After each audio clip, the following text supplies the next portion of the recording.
12টি ভারতীয় ড্রোন গুলি করে ভূপাতিত করার কথা জানিয়েছে পাকিস্তানের সেনাবাহিনী। এই ঘটনায় এক বেসামরিক ব্যক্তি নিহত হয়েছেন। এছাড়া আহত হয়েছেন 4 জন পাকিস্তানি সেনা সদস্য। পাকিস্তানের সেনাবাহিনীর বরাত দিয়ে বৃহস্পতিবার এই তথ্য জানিয়েছে সংবাদ মাধ্যম আল জাজিরা। পাকিস্তান সেনাবাহিনী জানিয়েছে এক রাতে অন্তত 12টি ভারতীয় ড্রোন তাদের আকাশসীমায় প্রবেশ করেছে এবং সেগুলোকে তারা একাধিক স্থানে গুলি করে নামাতে সক্ষম হয়েছে। এই ঘটনায় এক বেসামরিক ব্যক্তি নিহত হয়েছেন এবং 4 জন পাক সেনা আহত হয়েছেন।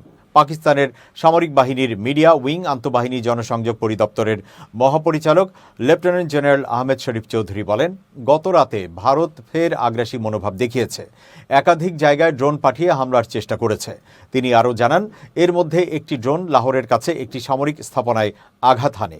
তবে তিনি জোর দিয়ে বলেন, পাকিস্তান সেনাবাহিনী যথাযথ পাল্টা ব্যবস্থা নিয়েছে এবং এখনও অভিযান অব্যাহত রয়েছে।